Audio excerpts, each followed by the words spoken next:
আসসালামু আলাইকুম, শুভ সন্ধ্যা। ATN Bangla এখনকার আয়োজন এডুকেশন আওয়ারে আপনাদেরকে স্বাগত। আমি সিরাজুল বাসির চৌধুরী আপনাদেরকে শুভেচ্ছা জানাচ্ছি। আমরা চলে আসলাম এক সপ্তাহ পর নতুন টপিক নিয়ে কথা বলার জন্য। আমাদের আজকের টপিক একটু wide and also we'll talk more details about this learning. So we have chosen this particular topic to talk about key stage 1 and 2 learning. So আমি আবার রিপিট করতেছি, key stage 1 and 2 learning. So key stage 1 and 2 learning আমাদের অনেক বিষয় এখানে আছে, অনেকগুলো আমরা কভার করি, বিভিন্ন সাবজেক্ট, বিভিন্ন এরিয়াস, বিভিন্ন স্কিলস স্টুডেন্টস ডেভেলপ করে in primary schools. Usually key stage 1, year 1, year 2 and key stage 2 যেটা শুরু হয় year 3, 4, 5, 6.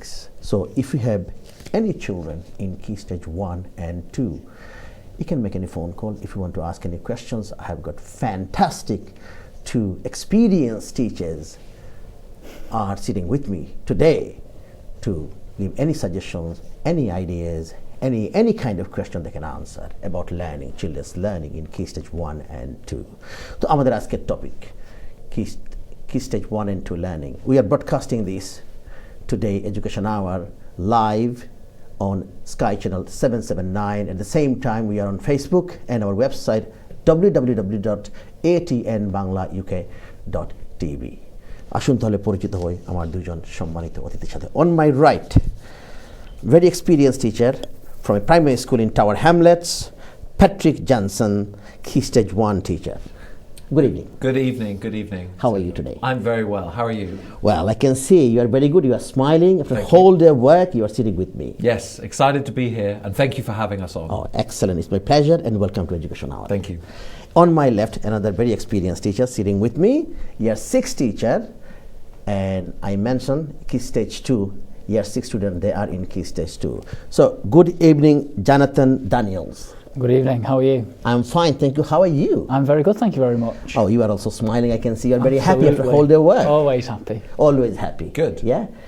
Oh, teacher's job, whole day working and also the voluntary work in the evening. Yes. How do you see this? Oh, I mean, it's a challenging job, but it's also very rewarding. So starting the day early, finishing the day a little bit later, but to see every day the small steps in progress that the children are making with reading and writing and maths and all their topic learning, it's really, really wonderful. Oh, it's great. So both of you are from a school in Tower Hamlets. Yes. Mayflower Primary School in Tower Hamlets. Is it one? How many formentary? 2, 3? 2 formentary. Okay. And, is it not? 1.5. One and a half. One and a half Sorry, formentary. that's yes. my mistake. Yes. Yes, and I've been primarily working in Key Stage 1, as you've mentioned, in Mayflower, but I've also worked for 1 year down in the early years, which is a wonderful setting in our school as well. Well, I have got a news here this week. All about this country actually published in the mainstream newspaper as well as local newspaper, Eastern Advertiser Times. Children at Mayflower's primary school top in the country for maths and reading. Top in the country. Yes. And also, I can see here, the Mayflower School in Poplar has achieved the best standard assessment sets you do in year 2 and year 6 results amongst all 15,000 state and independent primary schools in England. Wow, it's great news. Yeah, something we're very proud of at the school. How do you feel? Very, very good news. I'm a relatively new member of staff, so I can't actually take credit for what's Well, been done. obviously you are now working. Absolutely, You and are a member of I've staff. seen fantastic members of staff and the amazing work that they do with the children day in, day out. Right. So it's a privilege to be part of that setting. And also your school last year, or I think 2017, is a big history Yes. from First World War. Yes. What happened? So with the centenary of the school before it was Mayflower School was Upper North Street School, and there was the bombing during the World Wars, and the Mayflower School was rebuilt on site, and we actually had the Queen and Prince Charles, Prince Philip come to visit the school. Husband, yes. Queen's husband. Yes, that's right. And it was a wonderful event. It was lovely to see all the children taking part and to get to show some of the artwork and some of the writing that we've been done to the royal family. It was a great honour. Absolutely, and it was in the news as well, and I can see Queen's visit. I mean, we will try to show a couple of clips maybe later on if it's available. We'll try to see this. And also I can see, I will talk to you at 6 teachers later on about this. Because Mayflower achieved a reading score of 114, grammar 119, and maths 117, giving an aggregate of 350 from 50 people sitting SAT test, higher than all other schools in this particular survey. Remarkable. So all this details news, and this is a great news. Definitely should be proud of. Yeah, very proud. Very good. So today we have chosen this particular topic to talk about, very wide. Yes. Yeah, Key Stage 1 and 2 learning. Now, Key Stage 1, Patrick. If I call you Patrick, is yes, that okay? Patrick's Okay. fine. So, what do you teach in Key Stage 1? So Key Stage 1's got really a continuation of what the children have been learning in early years. We like to start the year going into autumn 1, the first term, still very creative, still very hands-on and active learning. And in terms of the learning, we try to structure it more, showing the children a little bit more into a numeracy focus or maths focus, extending into shapes, 2D and 3D, as well as time and money.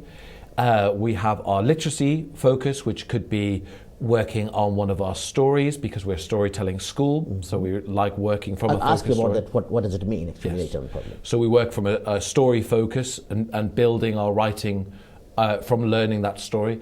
And also we do a lot of reading, daily supported reading, shared reading and guided reading. And we also have a focus on phonics to help with reading, which is a real focus, particularly in my current year of year 1. Every day the children are practicing phonics. They're practicing at home as well, just to sort of be able to see the sounds, say the sounds, really blending the sounds together for different unknown or unusual words. That's very good. We'll talk more about phonics, and you mentioned about other things as well, math. Maybe we'll come back to you later. Yes. On. Jonathan, so you mentioned earlier, I mentioned that you are Key Stage 2 teachers. Absolutely, yes. Which are you teaching now? I'm currently a Year 6 teacher. Year 6 teacher. Yeah. So it's a challenging year. It's a very challenging year. Yes. The expectations for the children are certainly very high. Yeah.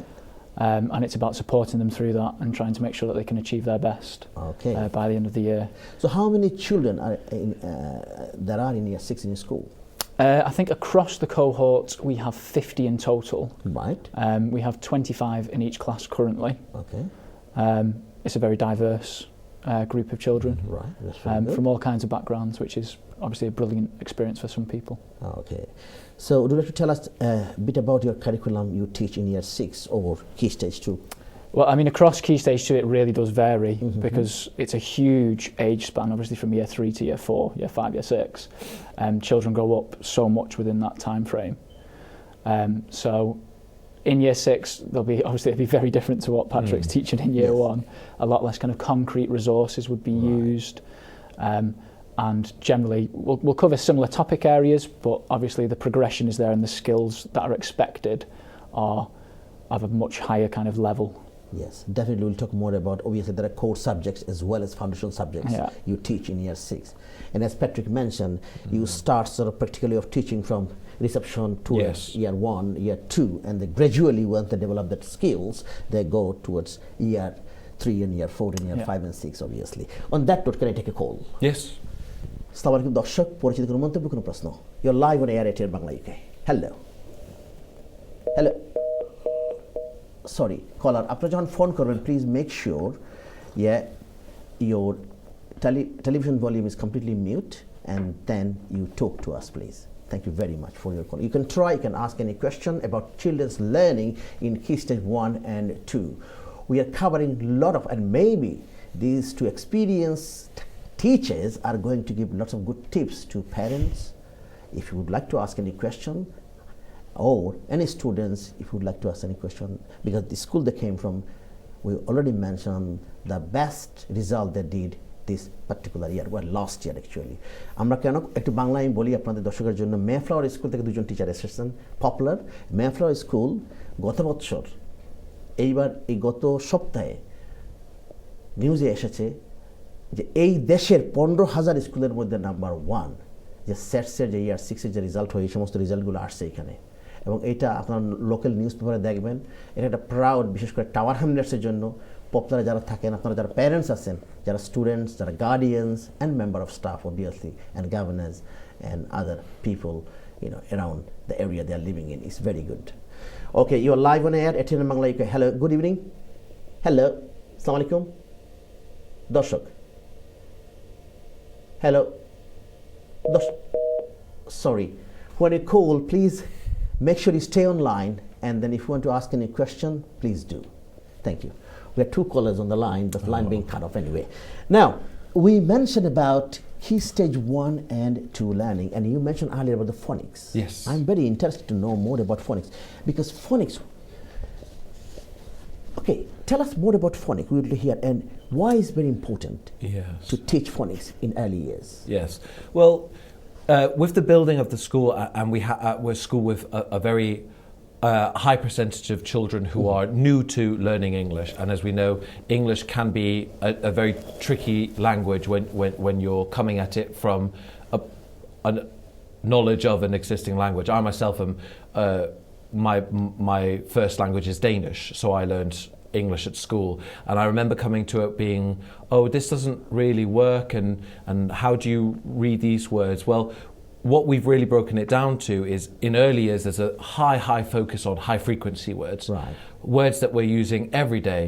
It was you and me and we see all of these words, and they can be very tricky, so we need to be able to see those and say those. Right. Phonics is what we really build on after that, in reception, but also coming into key stage 1, where children are getting to see sounds and understand, see letters and understand that those letters have a corresponding sound that they make, although in English that can still be quite confusing. For example, the letter E by itself, we would say like egg, Right. for egg, but also sometimes E by itself at the beginning of a word like even has the E sound as well. So it's really helping children to understand when those rules are applied. So at the moment with year 1, we're looking at digraphs, Yes. which is when you have 2 letters together to make one sound. Right. So 2 E's together will make an E sound, Okay. or an O and an A will make an O sound, like goat or coat. So the children are able to recognize single sounds by themselves, digraphs, which is 2 letters but 1 sound, and sometimes trigraphs, which is 3 letters and 1 sound. So being able to really spot those patterns in words, segmenting, which is where we chunk the word up, Right. and also blending all the sounds together. The children enjoy doing that? Yes, in year 1, just today we were doing IGH as the I trigraph. So the children are looking at a word like night, Right. so they might need to look at it and go and blend it all together. Night, which is it can be very difficult for some children to grasp. This is why we're practicing it in year 1. That's very good. We'll talk more on that note. Can I take a call? Yes. Good evening, Assalamu alaikum. You're live on air ATN Bangla UK. Hello. Hello, Assalamu alaikum, Siraj bhai. I'm the Shafiq from Ji, Bangla. Shafiq bhai Khoka. Yeah, first of all, my salam to your guest.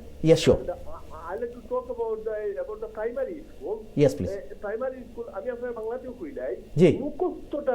মুখস্থ বিদ্যা আসলে হয় না। আর প্রত্যেকটা exam যে তুমি যদি মুখস্থ তুমি এক্সামও যদি তুমি এটা বাড়া দিকে না হইতে পারো, তোমার নেক্সট ইয়ারও তোমার দেওয়া হইব না, দেওয়া হইতো না। Okay. ওটা আসলে ইডেশন গভর্নমেন্ট পাস করে না। যেমন আমি ক্লাস হাই স্কুলের আচ্ছা, আপনার কথা ইয়ো ভাই, মানির ভাই, আমি বুঝি লেছি আপনার কথা। আপনি যেটা কইতে কইরা যে মুখস্থ না এখানে আর ফাঁস করার সিস্টেম না এখানে, ওটা না নেই। জি জি জি। Okay, thank you very much. Thank you very much. I will ask my both guests what do they think. The guest asked in Bengali, maybe you can answer this question. Go for it. He said, why not in this country, maybe this is in Bangladesh or some countries in the world, Yeah. they do this kind of teaching, and also probably still there.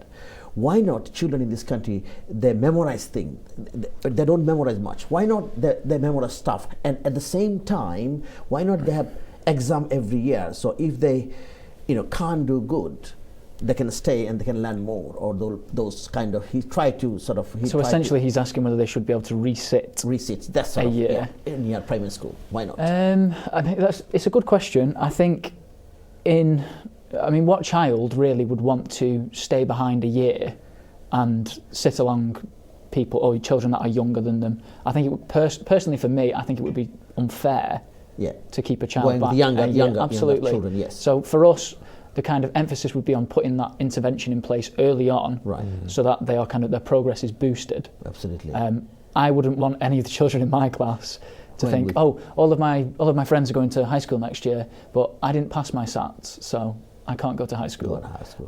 I just don't think that And works. also memorizing, would you like to add to that? Memorizing something too much for exam, or doing something rather than doing very practical or very creative? Very recently at staff trainings, which we have over the courses of weeks, we've discussed actually the different approaches certain children have to learning. So certain children might be learning by repetition, might really work for some, but other children, I know myself personally, I like to work with physical objects, or there's different styles to learning. Some children like to see diagrams or pictures to sort of help them, and there's no real universal one right way for a child to learn. And at Mayflower, what we tend to do is we will explore. So if we come across a subject in maths such as multiplication, we will show the children sort of different methods or different strategies that they could use to answer a multiplication question.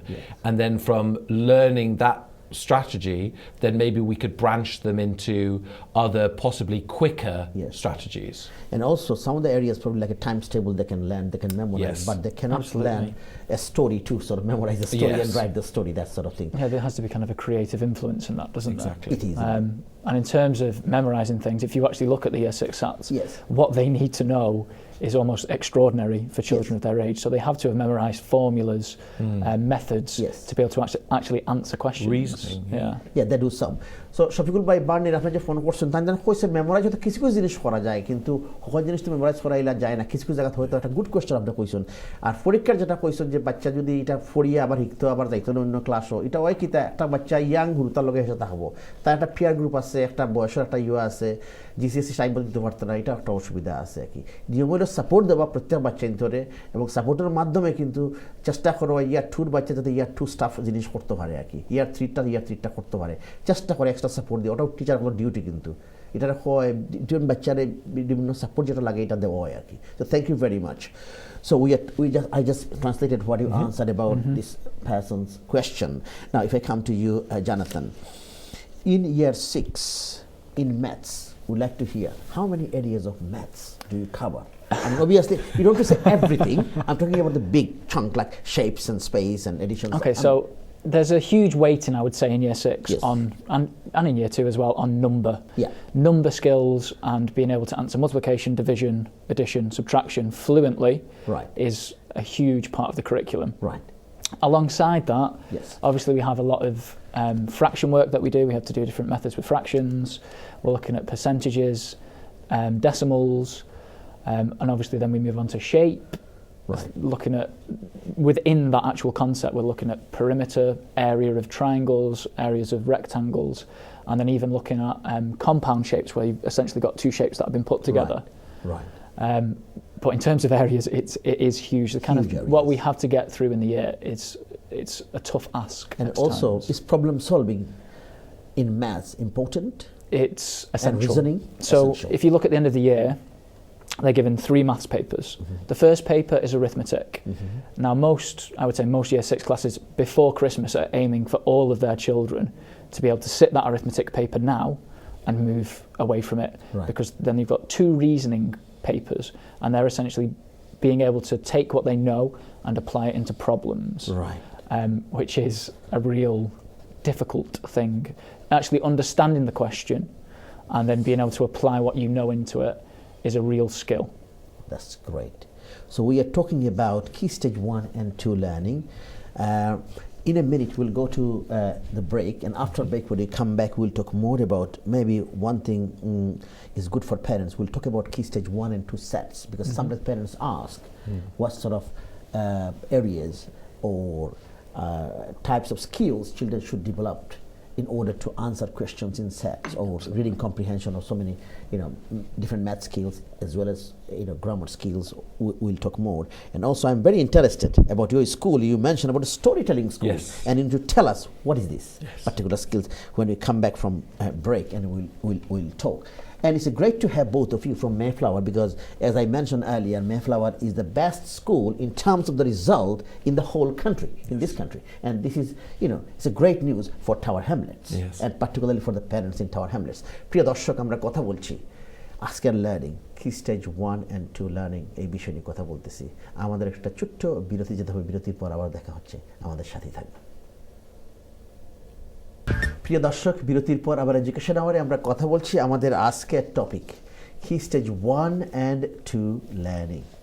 So আমাদের আজকের টপিকে আমরা cover করতেছি primary স্কুলের ইয়ার 1 এবং 2তে কী পড়ানো হয়, বিশেষ করে একটু ওয়াইড বিভিন্ন বিষয় নিয়ে কথা বলতেছি, সেটস নিয়ে আমরা কথা বলতেছি বা বলবো আমরা, এবং পাশাপাশি ইয়ার 3, 4, 5, 6 আমার সাথে দুজন অতিথি আছেন, ইয়ার কি স্টেজ 1 এবং কি স্টেজ 2 টিচার দুজন বসে আছেন, কথা বলতেছেন এই ব্যাপারে। If you have any questions, any query, any advice, if you'd like to ask, please do. And they are from a school in Tower Hamlets, Mayflower Primary School, and this school,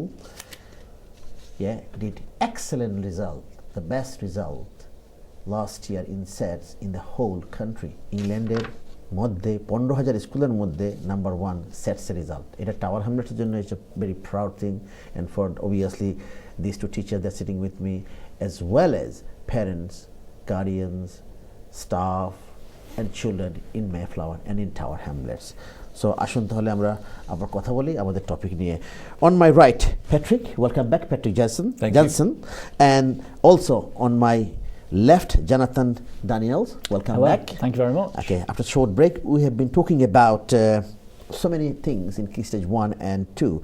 If I come to you, about you mentioned about your school is a storytelling school. Yes. What is this?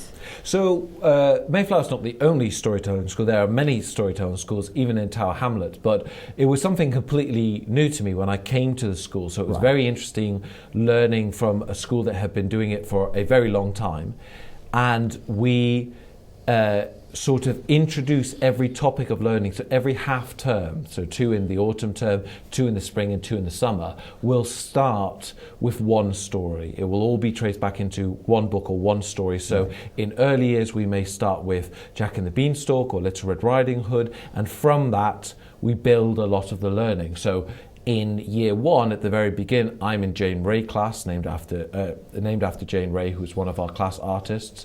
And we read one of the books that she's illustrated, which is A Balloon for Grandad, and a lot of our learning comes from that book.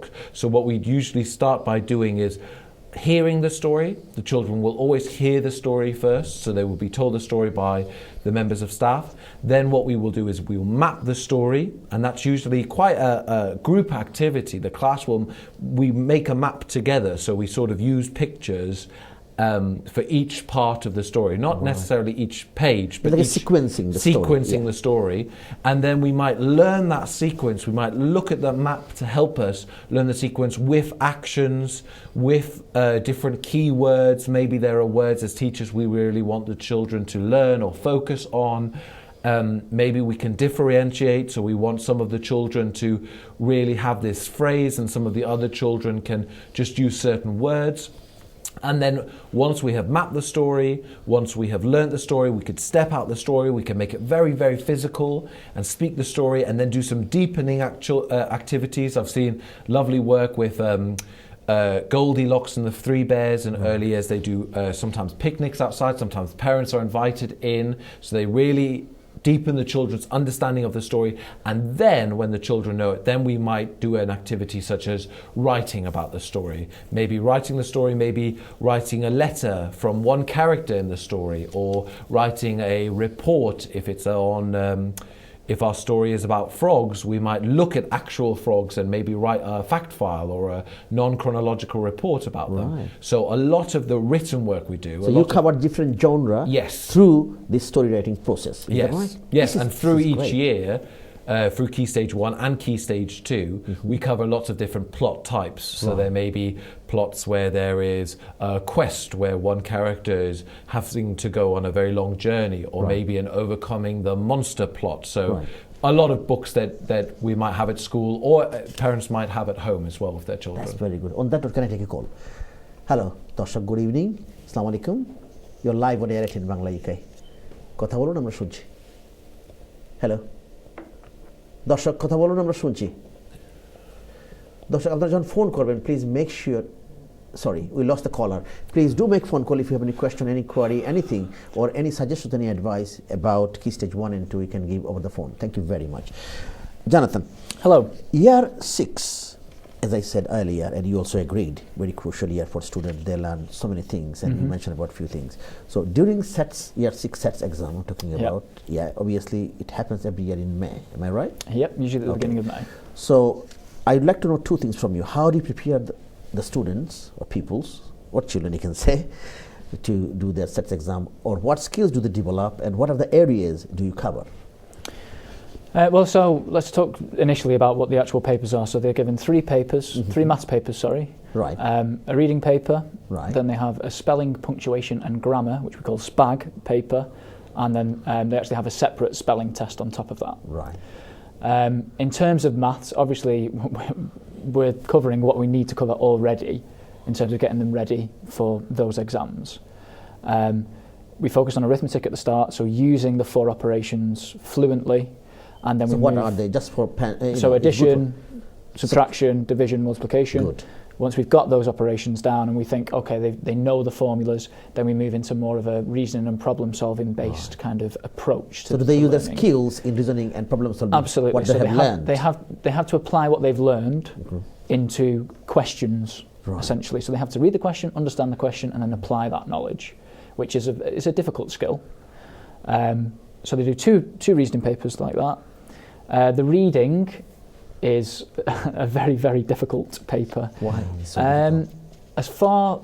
As far as I know, you might know different. I think the government can make them read approximately, I think it's 2,300 words. Yeah. Is there a time limit there? I think it's about 60 minutes, I want to say. I think it's an hour. Yeah. But they're essentially covering 3 separate texts, usually of a different type or genre or whatever. So a non-fiction, there might be a poem, there might be a story. And then they're asked questions on those texts. Right. Now, the basic simple questions would be your retrieval questions. So it would be, okay, how many people did it say ate potatoes on a Monday? They can find the answer. Okay, they can find the answer straight away from the text. Yes. When it comes to other questions, they have to infer and deduce things from the text. Or interpret or something. Exactly. So they might say, how do you think the character is feeling at this point? Give an impression and give evidence to back it up. Right. So they've got to use what they know or what they've read in the text to give an impression and then explain why they've given that answer, which is a very difficult that part is skill. Really difficult. Absolutely, in comparison to retrieval. So they're reading a huge body of text. So how do you prepare them, and how do you let them to develop their skills in order to overcome those sort of obstacles or answer those sort of It's about questions? exposing them to as many kind of different text types as Right. possible so that they're getting as much kind of rich vocabulary each day. In terms of the actual skills, we actually discreetly teach them. Right. So we might spend a few weeks looking at retrieval, just practicing retrieval type questions from different sorts of text so that they can just go, okay, I know what I need to do. I'm going to skim and scan and look for the word potato and then write down exactly the number that I need. Right. And then we might move on to inference and deduction, and that might be another 6 weeks or whatever that we spend on specific question types to try and prepare them for So the it's like a sets. practice as well as through these developing through this sort of practice they can develop their skills as well. Absolutely. I think probably the hardest thing that they come up against is the vocabulary. Yeah. There's a huge vocabulary gap Right. for children from different backgrounds, particularly if English is your second language. Yes. Right. You are almost in an uphill battle to be able to understand some very complex language that they're posed in the exams. And building on that from my aspect with SATS examinations as well, sometimes SATS papers can be on events or activities that these children may not have encountered.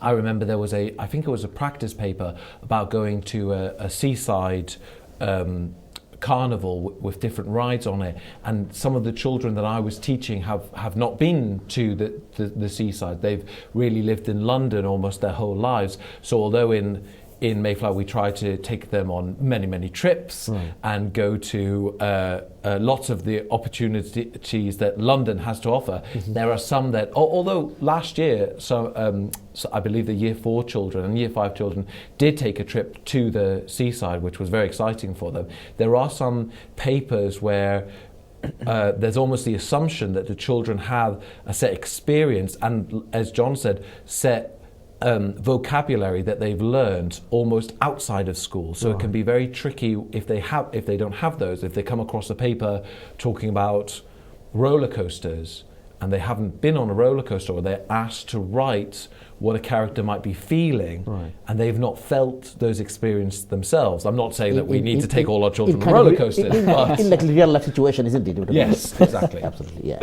I mean, one thing, obviously, as you said, reading, comprehension, and whether they can comprehend the question or not. This is something very important. Now, it's very important, isn't it? So, how? I mean, I'm talking about. I know you as teachers, a lot of support you provide. So, what can parents do to support their children in reading? I mean, for me, obviously, you can. I would say it's about reading with them as much as possible at home. Right. Growing up myself, I used to read to my parents every night before I went to bed. I was very fortunate in that I had a lot of life experience, so I was learning vocabulary through actually doing things. Right. But accessing different texts and talking about them is absolutely essential in building up that vocabulary. Do you want to add to that? So, would you like to add? And I would say as well, from coming from my household as a young child speaking Danish, my father working for a Danish company, coming home, he didn't really necessarily want to speak, or he still wanted to speak in Danish at home, which is why I learned Danish very quickly and very easily. But I was lucky enough, as John was saying, to have my mother and uncle who would always speak to me in English, whether we were at home or going to the park, or even if I was speaking in Danish, they would answer me in English, and that was really helpful for me to sort of have both languages, which I'm very, very thankful for now. But also in terms of reading, I was taken to the library, which was a very great opportunity to see lots of books, lots of different types of books, that if I came across a word that I wasn't sure of or was a little bit scared of, I didn't feel nervous about going to my friends or going to my parents and saying, what does this mean? Or I don't know how to say it, or I think I'm saying this wrong. So I had that relationship where my mum was always showing me new books and always wanting me to read books about all kinds of different things. Do you encourage your students or any children, primary school children, to go to the library in this country, particularly Tower Hamlets? We have a very equipped library, like Idea Store, and your school quite near to one of the Idea stores in Tower Hamlets. So would you encourage parents to take their children to Idea Store to borrow books and read books there as well? We speak to the children about many events going on in Chris Street Market and the Idea Store there, as well as many others in Tower Hamlets. I know the Idea Store is over the summer break as well, do a readathon, and they give different certificates and awards, which is excellent to see. And also events such as this Friday in Chris Street Market, there'll be the this Friday. Yes, this Friday there's a Christmas singing concert. So our year 2 class and other classes from different schools will be singing Chris Street. So I'll be there on Friday if you'd like to say and hello. also it's a good way of going there to show children Idea Stories there as well, isn't it? Yes. Well, near Idea Stories. Yeah, absolutely. That's very good. I would say, and just one more thing for parents, it's not just about having your child read to you. I would say it's about asking them questions about what they've read. So you'll find children in schools all around the country who can read absolutely perfectly word for word. They'll go down the page and you'll think, wow, brilliant reader. And then you'll ask them a question about what they've read. They can't. And then all of a sudden, they don't necessarily understand. So it's about asking them questions and developing that understanding, not just essentially decoding words. Yes, but any language, if you look at this, you probably can decode, but you probably won't be able to understand what they're saying in the text, isn't it? This is very important, understand the meaning. And as John was saying with the SATs, really not just a retrieval question as can you find this word, or how many people were doing this in the book, but really sort of those questions were inferencing, like how is this person feeling? Why are they feeling that way? What's happening with this group of people? Really getting the children to think about the story a little bit deeper. Yeah, I mean, both of you can answer this question. We have the year 6 and year 1 as well, and key stage 1 and 2 as well. In your school, do you do any special kind of reading? I mean, some schools they do guided reading though in the morning, or independent reading. And do you do any special reading in school? At the moment in year 1, so we have been starting daily supported reading. It's been after school a few years now, but it's really taken shape, taken form. We have packs of books, so every group has 6 children maximum, and there's a little bit of a script with the story, 6 books, and also some cut-up sentences. So what we will do is the adults will always read with a group. There's no group by themselves. So in year and that is the routine for the morning, yes, every morning? Yes, every morning we'll come in, making sure that the children are on time, because if they're not, they might miss some of this essential reading. We'll go straight into our different groups. So we're very lucky to have about 10 adults, both teaching in the teaching teams, both teachers and TAs and support staff that can really come and use the script, use the book, talk to the children about what the story might be, maybe making some predictions or some links, reading the story to the children, listening to the children, making sure that they are decoding, maybe they're using their phonics, maybe they are finding a word that's very tricky to them. Why are they finding that a little bit tricky? And then after they've read the book, we can ask them some questions. Maybe they could find the word, or as we were talking about, inferring why do you think this is happening, and then as well there might be, just to help sort of their sentence structure and the ability to form sentences, we have a sentence from the story which is cut up into the different words that the children can order for themselves, and then we can ask them sort of grammatical questions on that sentence. So this is great actually what you mentioned. Young children, they can year 1 and year 2 they can develop the great skills in reading. In Key Stage 2, do you do any kind of special reading? Again, it varies across Key Stage 2 because it's such a kind of wide age range. For me in year 6, we do a lot of shared reading. Shared reading, good. And we do a lot of kind of discussion. Can you tell us a little bit about shared reading for the parents? Actually, they will know. Is that okay? Essentially, we read through it together. We identify vocabulary that we might not be sure of. We discuss vocabulary. Good. I then will pose questions to the children, and it might involve them and a talk partner or whatever going away and discussing what they think is a good answer to give to me. That again links into the kind of SATs questions and the kind of inference and deduction and the kind of evaluative questions that they will kind of come up against.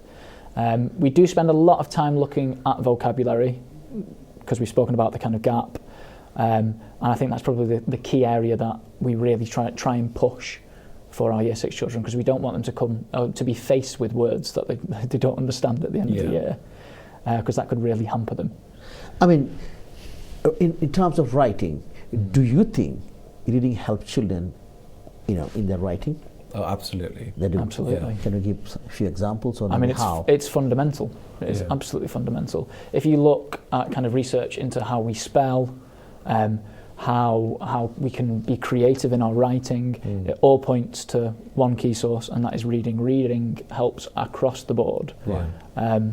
As John's mentioned, building vocabulary, reading is a positive. Sentence structure, or being able for a child to develop their sentence, maybe it can be very short in reception or in early years, and then adding extenders, adding because, adding and so, or until they can really come up with things that stems from reading. And also there's many books that our children are exposed to that will help them learn valuable lessons in life as well. A lot of the stories that we use as focus stories will have a moral that's very important to the children, as well as stories that they could read at home or read at the idea store. You might be able to talk to them about, so what's happening in this story, or this person is not sharing, and that's a valuable life lesson, like we need to learn to share, or this person is not telling the truth and this is an important life lesson, we need to learn to tell the truth. So a lot of life lessons, a lot of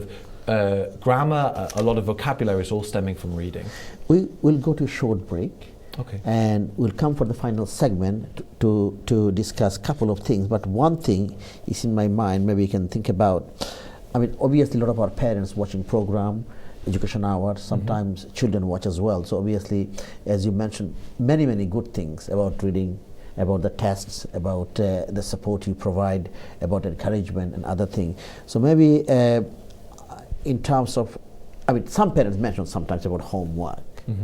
Obviously, and maybe in the final segment we'll talk about a bit of homework and any parental support, and also regular meeting with parents. Maybe we'll come to it and we'll discuss further about few areas and any good tips maybe you can give for the parents. Is that okay? Yes, That's absolutely. very good.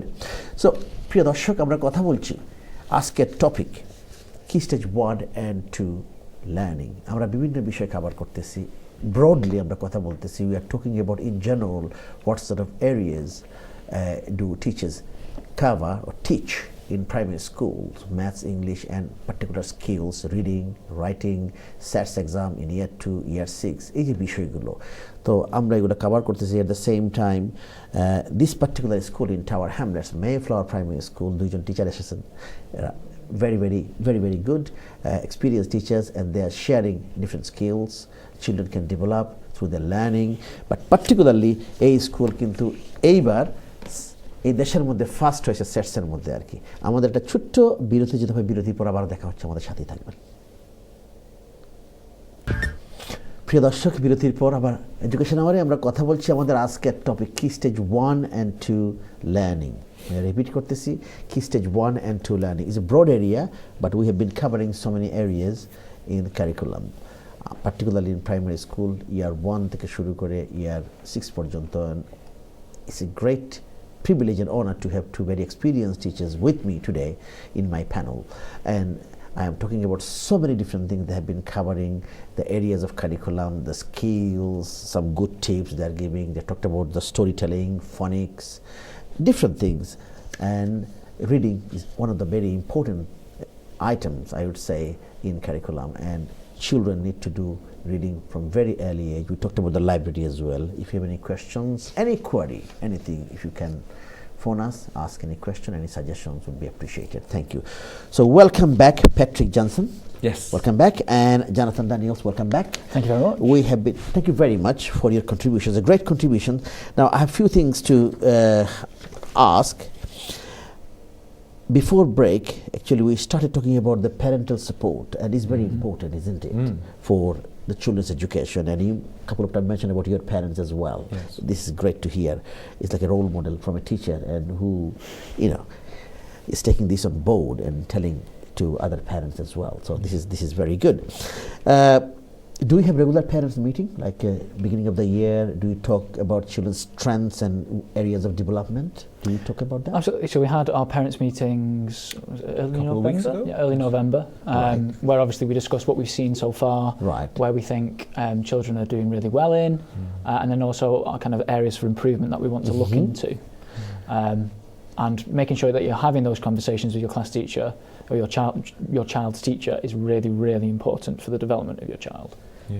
And yeah, And very from my experience with early years and Key Stage 1 as well, we're still working with an access policy as well, that when children come into year 1 or into reception in the morning, it's also an opportunity for parents just to sort of convey any information, maybe talk about if their child's not feeling very well, or also maybe to share some wonderful learning, something that they did at the weekend or something that they're going to do very soon. So if the child wants to share it with the class, it's a very we have a very good communication with the parents, and I think that's very important to sort of keep that communication strong, so that the parents are really up to date with the learning that's happening at school. Absolutely. And the teachers are really up to date with the learning and the events that are happening at home. can I ask you a question? You mentioned about the phonics skills. Obviously, particular skills you as teachers you develop and you teach. Yes.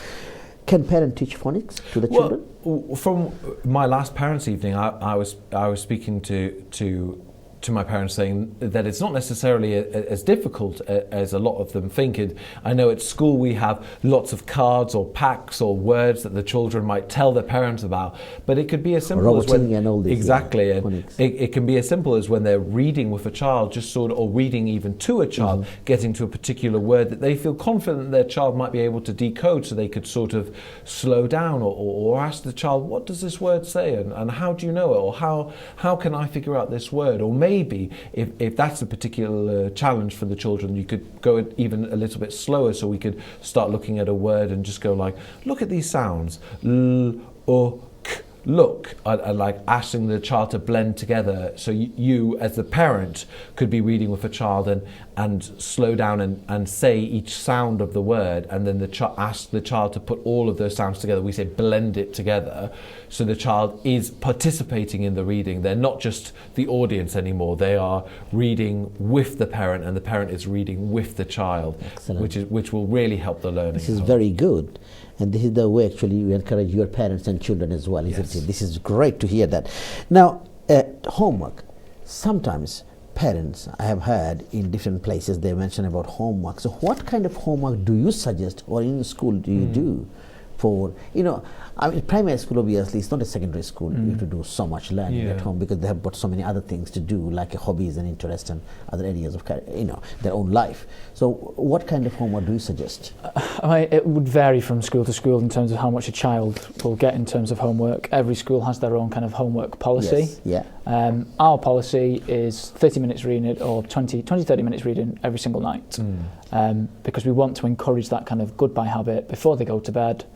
They're able to read a book. It helps them to switch off. No more blue lights in front of the screens. No. Developing that vocabulary, and then they can go to sleep. We also have something called Accelerated Reader, right? Which is a fantastic program which, particularly if you don't speak particularly good English at home, your child can then access questions online about the specific book that they've been sent home with. Good.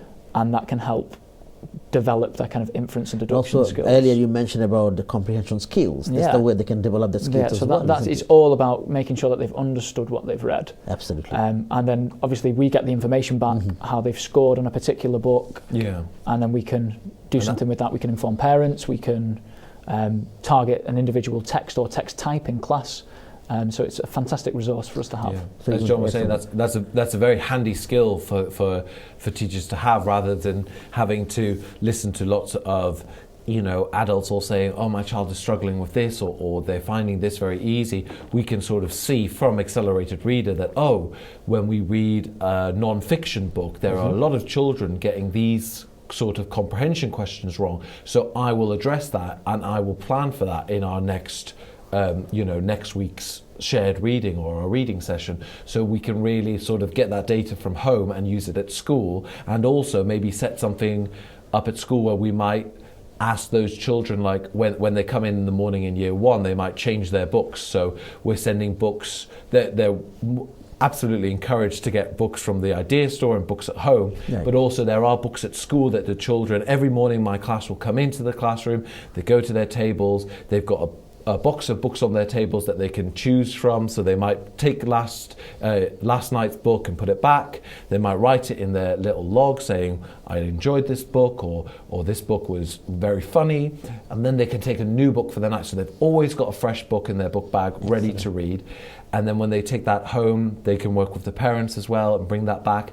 In terms of maths, I know many parents have spoken to me as well about maths work, but as John was saying, numeracy is such a focus when we come to the year 2 SATs as well as the year 6 SATs, that we would just encourage parents to do sort of lots of number work with them at home. That does not necessarily mean writing out lots of numbers or counting all the way to 1,000 and back, just sort of little games where they could count the steps going down in their house, or if they're out and maybe you're paying for something at the shops, maybe you could let the child see the money, and maybe they could count out the coins in your hands. Or there's lots of opportunities during the week and during the weekend as well, where you could sort of just call the child over for a little bit of an activity, like, I need to put these objects together, or can you see a pattern here? And also the London is the greatest city, I would say. Yes, One of the greatest cities in the world. So many museums, so many places to visit and see. So many experiences on your doorstep. Absolutely. certainly. Yes, absolutely. And what about in terms of maths? I mean, in a digital way, some schools they do mathletics. Do you do that? Yeah, so program? we do have mathletics,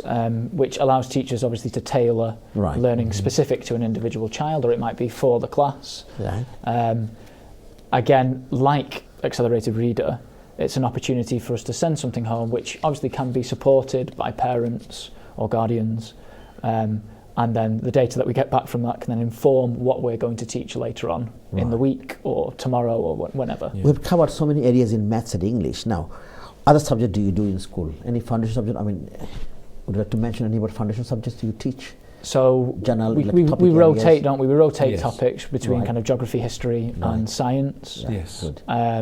Go on, you had a little bit more. There's a lot of P4C at the school, which That's the children great. are really enjoying. That's P4C is philosophy for children. Yes. So really giving the Good children thinking, isn't an it? opportunity to sort of speak in groups, sometimes whole class, sometimes a little bit smaller groups. Great. And you might use that from your shared reading in your book or your focus story, where a question might be brought up, or you can show the children a stimulus that it might not be a story, it could be a painting or a video, and then from that the children can really generate really lovely discussions about what's fair and what's not fair, and you know, what if we change this rule, or what if our current one, which is on display in the school, is what if the teachers and the students swap places? Would it be a good thing? Would it be a bad thing? And really giving the children an opportunity to provide reasons for their answers, which is really lovely. I mean, one thing is worrying in this country is I'm not talking about particularly your schools, about children's mental health and physical health.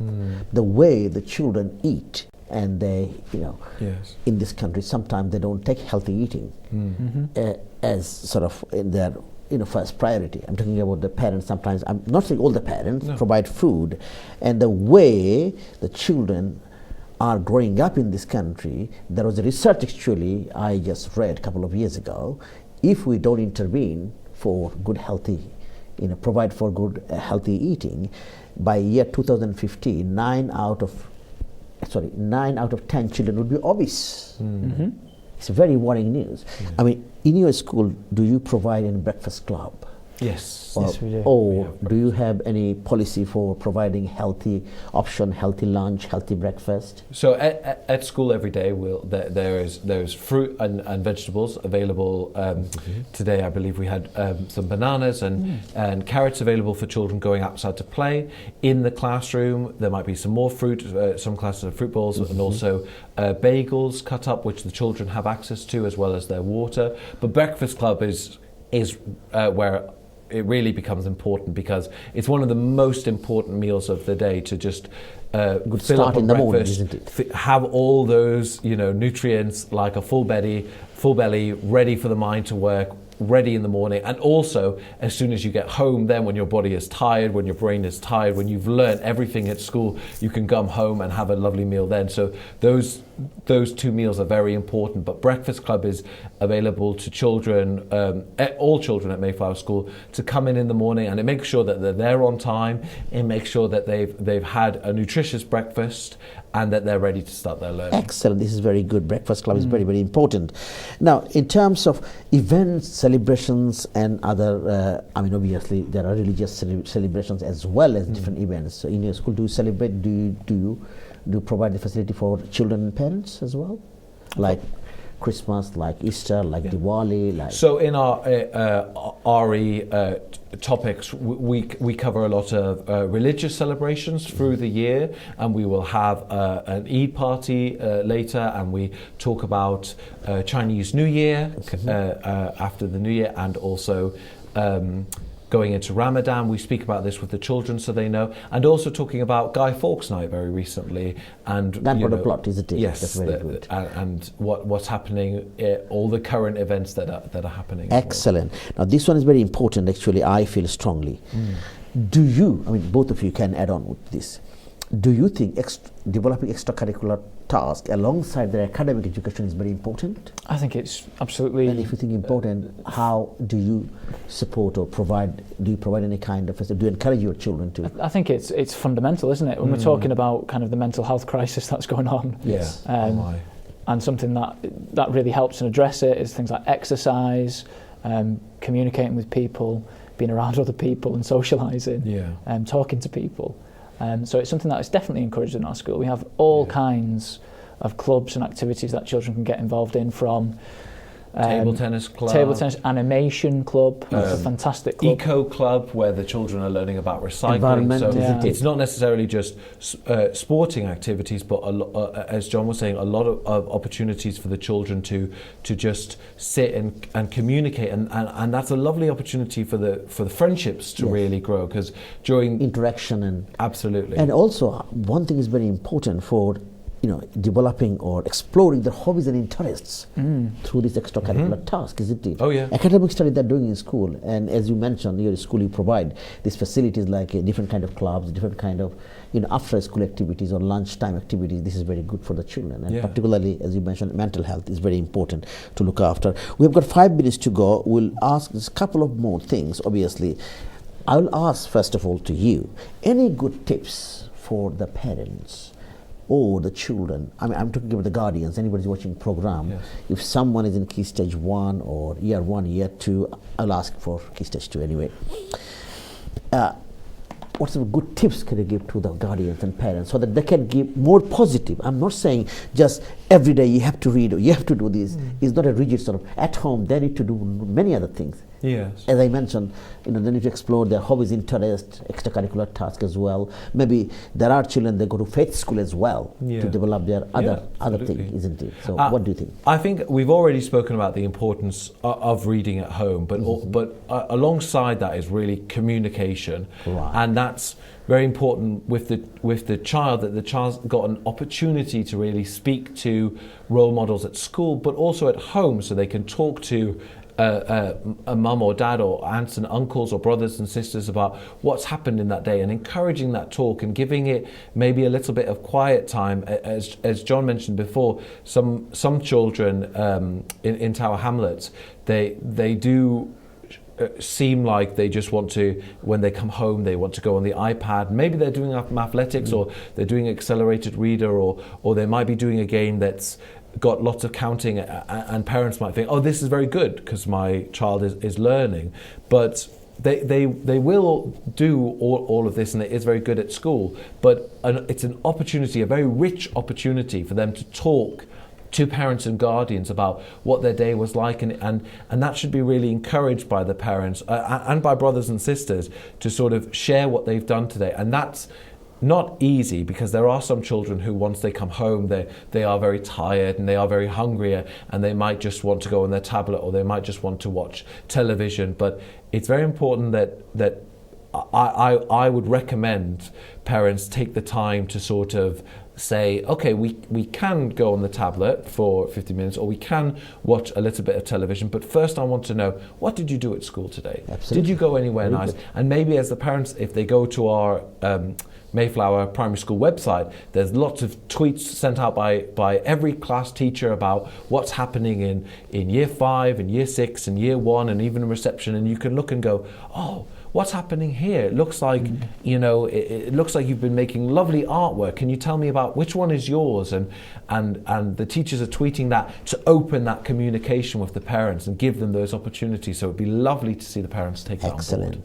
What would be your tips to the parents if they want to give any kind of guidance and help? It's going to be very hard to top what Patrick's just said. Communication is absolutely fundamental. One thing can I add? As you mentioned, the iPad, a lot of children, they spend time without doing. It's bad for their health and eyes as well, isn't it? Hours after hours they spend. Especially right before bed. Games, internet, So communication is key, and we've discussed that and how important it is to talk to your child. And it was silly things for me when I was growing up. We used to sit around a dinner table and we would talk. And obviously that kind of oracy and developing those skills is huge, and it helps you to socialise, talk about your day, etc.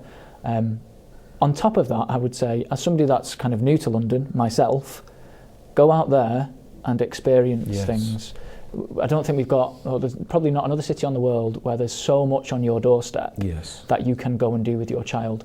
Talk to them about what they want to do, take them to places that they've not been to, give them that kind of cultural capital to help them develop into a fantastic human being. And I think it will build Yeah. their it will build their confidence as well, being able to come in to school and say, to all their friends, I did this at the weekend, or we went here, I really enjoyed it, or we could go together, or encouraging children to really share what they've done at the weekend, and all that London has to offer hopefully will give them those experiences.